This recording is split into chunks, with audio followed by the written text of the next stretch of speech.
joined by the Varsity Valorant captain, Jieqi Rocket Liu. Hello. Well, yeah, welcome, Jieqi.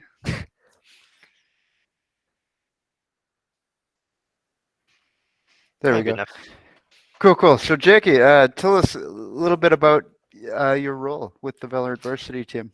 I'm the Valorant varsity team captain, and basically what I do is I like try to schedule like the dates for everything. And in the current league that we're competing in, I'm trying to make it like run as smoothly as possible and making sure everybody's like getting along and just like trying to like work together to win games.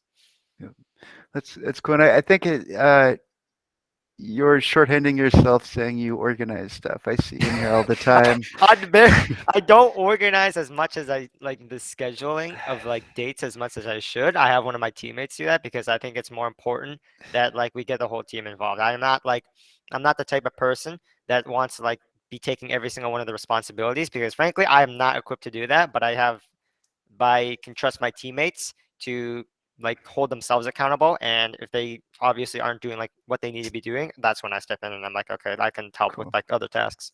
I feel like I do a little bit of everything. Yeah, I tend to agree. In fact, I think you're even a sort of a placeholder coach most of the time. It's pretty fun watching you coach not only varsity but JV, uh, which I know they're appreciative of. Ideally we have a like an actual coach that can like look over our games and like constantly tell us like everything we need to work on. But for the Yep. time being, um, for Valorant JV's roster, I can step in and I can like help coach the team and like tell them what they need to be doing, Yep. what's going right, what's going wrong. Yep. Well, I think your record kind of speaks for itself this season so far. And for anybody watching, they're 5-0, totally undefeated thus far. Uh, So it's working. The structure you put in place, it's so far so good.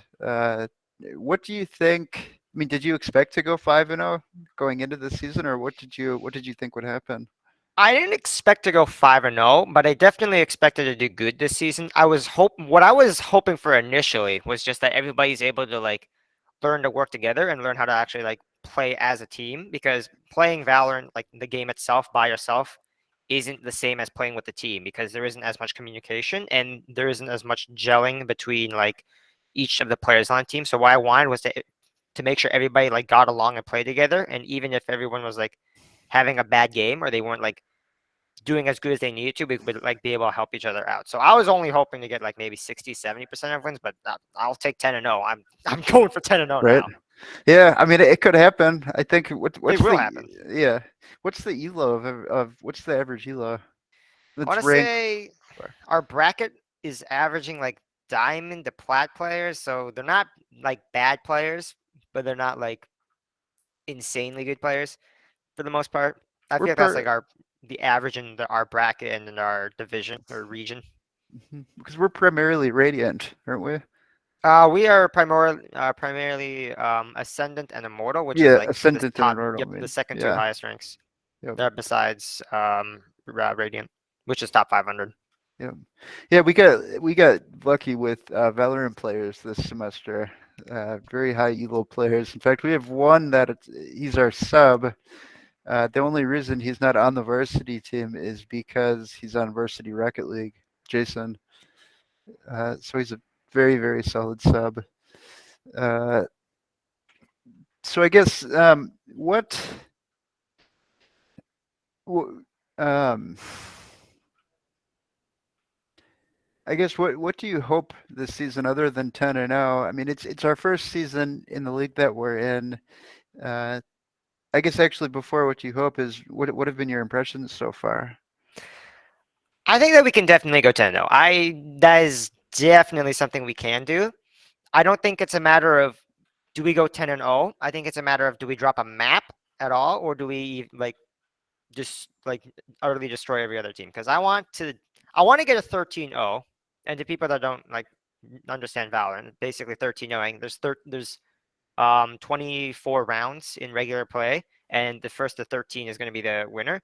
And I want to get 13-0. We've been close. There was two games where we got 13-1, and we threw the the one round we lost. We threw that, but I want to get a 13-0 somewhere along here, and I don't want to drop a map because the way the tournament is organized, it's best of 3, and whoever wins 2 is gonna win the match. So what I want to do is I want to keep on 2-0ing every other team, and I don't want to drop a map. That's I'm very competitive. yeah, I can tell. It I'm a sounds very competitive person. that's an understatement. um, it's funny because there's been a couple teams that have been super tilted when you go like 13-2, 13-3. So I'll be interested to see what happens when that 13-0 comes because I think it will. I mean, y'all are good. I don't know why. I guess I don't know. I do know why you're good. I said I don't know why the elo is so much lower in our conference. Which I'm not complaining though. It's a great way to start the season, or the whole program here at I Dunwoody. don't think that the rankings of it matter as much as some people would think they do, because there are teams that are not as like highly ranked that would still be able to beat like a slightly higher ranked team based off of the way that you play the map and the strategies and the tactics involved in the actual play and the Yep. teamwork between your players. Because the JV roster has lower ranked players, and they're playing against people who are like a little bit higher in rank than them, and they've still been able to win and have a bunch of maps that are really really close because the strategies that they like bring to the table are like more advanced than like a regular game would be. So like in a Hmm. regular game, you might have like a bunch of people who don't know how like a good strategy going into it. So they're not going to be as like cohesive together. Yep. Makes sense.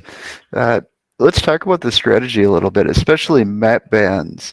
How important are those to your team? Because I noticed Ascension, you guys try to stay away from that, but I've noticed you kind of stamp on Ascension Yeah, Ascent is a map that we've been or working on Ascent. for a bit, and the I want to say our 3 best maps right now would be Ascent, Pearl, and Haven.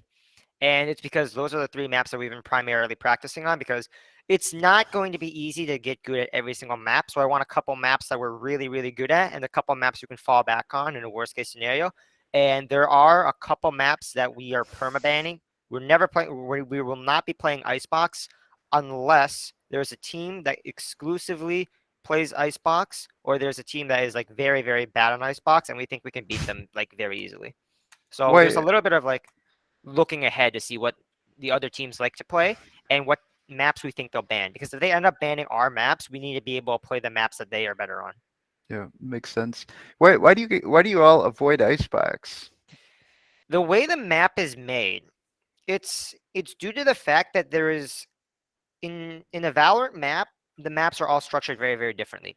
But Icebox is one where the way that the middle of the bomb site or the middle of the map is laid out, it's very, very narrow. It's very, very small. And if you get control of that area, it splits the map in 2. So what ends up happening is most teams will run 5-man A or 5-man B site, and they're not going to Hmm. actually like play for mid control or play for control of the whole map like you typically would in a map like Ascent or Haven or Split, for example.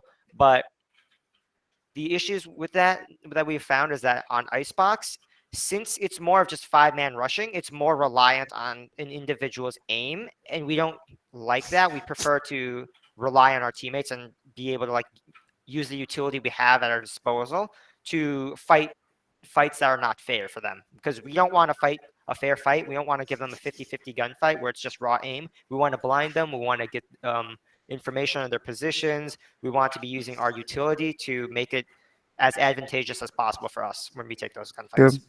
that makes sense. Do you think a lot of other teams have the same mindset? I think a In lot of the other teams are they're definitely like trying to win, and they're obviously putting strategies in place, but they're not going as in depth as we are going about it. Yeah, I already said that I'm very, very competitive, and I'm competitive in the sense that I want to win as hard as possible, and as long as we are able to like think ahead, think like 10 steps ahead, because I don't yeah, think teams are going to be looking at like the characters you pick, the agents you pick, the maps, and they're not going to be looking at, like on specific areas of the map, and they're not going to have like set strategies like in advance for like specific ways that we push. Because if we're holding down a bomb site, what we're usually going to be doing is we have multiple like setups that we like to run for different scenarios. And I don't think other teams account for that, or they're not like actually looking ahead and looking at our matches to see like the setups we run. So we haven't had to like counter strat as much, and I think that's because other teams aren't like looking at our strategies and trying to like learn how to beat them. Which is interesting. You'd think they would do that. I have a That's what I'm feeling. doing. I know, and it's great. I mean, it's proving very successful. It's the same thing with League too. Uh, I don't think there's as much pre-planning required for the other games. Maybe COD, uh, but yeah, it's Valorant's a little more technical than most. And it's interesting though, as in my opinion, I think it'll change once there's more. I don't even know if you call them champions like in League, but uh, once there's more characters, I think it'll be a little more pertinent. Right. So are you? I take it you're generally pretty happy with the improvement you've seen. I mean, I've been impressed with everything I've seen, especially you yourself stepping up as a leader in this program, which I saw that from the get-go. There's a couple of things we got to work on, as with anybody, but I'd love to be able to stream your voice comms someday. No, that's no. Let's get a Yeah, shoutcaster. yeah. That's really what we need is a shoutcaster and a coach to kind of take over some of your heavy lifting. We do have one potentially. He's here. I think I've talked about him. I can't remember who he is, but he's from a former academy team. He's a student. So if you can figure out who that is, he's a current student. I don't know who it is, but I've Yeah, talked to definitely him. something to look into though. Yeah, most stuff. Uh, so any other what other comments? What else stands out this season? Positive, negative, need to work on anything in your mind? I think one of the positives is actually watching like the players that we play with like get better at the game. Not like not just because like they're part of like a group of like not just because they're playing as a team, but because like outside of it they're actually like actively like playing together and they're trying to like learn from like the other players on the team, for example. Yep. In our JV roster, as an example, we have a couple lower ranked players that have been like climbing up, and like there's currently I want to say three peak diamond players on our JV roster, and two of them beforehand were around plat level, and they've gotten better at the game. And there's been a couple other players on the team who definitely like still has a lot to learn, but their teammates are able to like help them and grow, so they understand the game and the mechanics of it more. Mm-hmm. And the same applies for the varsity roster too, because the strategies that we're looking at come from like pro level games. We were looking at like actual pro teams and the games that they played, and we're taking strategies that they use and we're trying to maybe simplify them a bit. And it might not be as in depth, but we want it to a point where we can like run a really strong strategy that's proven to be effective, and we want to make it so that we can also run a similar strat. Yep. Yeah, that makes sense, and I think that'll just keep evolving too. Uh, Especially when new maps come out. And do they buff or nerf or buff characters like they do in League? They do. They nerf and buff, and like they change the game every 2 weeks. Similarly to League, they have a similar patch schedule. Okay. And just today, they actually released a new character named Gecko, and he has a couple abilities which we think are going to be very strong on a couple specific maps. And we might be looking to see like if the character is like good on a couple maps, or we can like put them into play. And there's also been a new map release. There was released a couple months ago that we are looking to learn, and it's been going slow trying to learn this new map, that we're trying to like figure out what's a team that would work for everyone, because this is a map that is very, very new, and the pro teams haven't actually been able to like figure out what's the best, most optimal pick. So we're also trying to like figure out what we think would be the best Hmm. picks for this map. What Um, were you? we were bringing up the new agent in the game because there's a Yeah, new agent. Gecko just came out. We're not able to use him for the first 2 weeks of his release. However, we will be able to use him in our week 9 and week 8 game. cool. That'll be. I haven't looked him up yet. What about the new map? It's a month old. I assume it's in there. Yeah, the new map we have been playing. It is in play. The new map is in play, but no teams have actually been willing to play it that we've seen so far. I've been looking at the teams in our bracket to see if they actually are like have been picking the map. But a lot of the times, the teams that we have played against, they will usually ban it like first or second because it's a newer map and people are not comfortable in playing the map.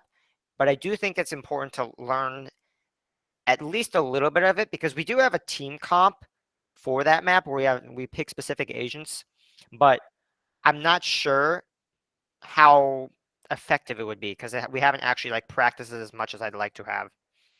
Makes sense. Uh, what about JV? Have you played it with them at all? I know we scrimmed against them yesterday. I know it didn't get played. We did Um, not play Lotus with them, and we haven't scrimmed Lotus with them because right okay. now I don't think either of the teams are at a place where we can play it effectively Yeah. because there is a couple intricacies of the map that it's a big map, but at the same time it's a claustrophobic map. So it's like we're relying on everyone being able to play like their role like very, very well instead of like relying on our teammates and relying on each other to like pick up our weak spots. Like if someone has better aim than somebody else, it might be better that like they go in first. But on a map like Lotus, because it's so big and claustrophobic, it's harder to play off of each other in some parts of the map, but in others, there's also really strong parts where you can like really use a lot of utility to like clear space. And I think eventually we do want to pick up Lotus. I want to say that week 8, week 9, once the new agent comes out, I think that they might have a place on that map and they might be a viable pick. You're not talking Gecko. You're talking another Oh, agent, I'm right? talking Gecko. I'm Oh, talking you are Gecko. talking Once Gecko. he comes Okay. out, I think he might have a role on Lotus. Hmm. We would have to look at it a little bit, and it would definitely be a new composition, new character, new like map that a lot of teams haven't seen. So we'll have to see how that goes. Do you think it would benefit us to learn that map before any other teams? Because then, at least, assuming they don't ban it, do you think that That's would be actually one of the reasons we picked up Pearl because okay? before Lotus was released, Pearl was the newest map, and a lot of players were uncomfortable on that map. So we wanted to get good at that map, and that is the third map that I think we're like proficient at. I think that's a map where we understand how to play the map, understand what are the strengths and weaknesses of different spots on the map, and we understand how to like play off of each other. Yeah, makes sense. That's cool. Well, I think we're butting up on three. Is there anything else? Do you think it would be good to share about the season so far? I think if we manage to go 10-0 and we don't get a 13-0, I'm going to be very sad. I I will really not. want a 13-0. We've been so close twice. Uh, I'm I nervous. wanting it. I'm nervous for that 13. I think it'll I be really want it. cool. It'll be amazing. I'd be thrilled if you all went 10 and 0. That would be a tremendous. And that would be just crazy for a first season. Uh, and it'll help with sponsorships, frankly. I'd like that. I want some Yeah, more Red Bull. right. Everybody. In fact, if Red Bull ever sees this, we're still waiting for our fridge.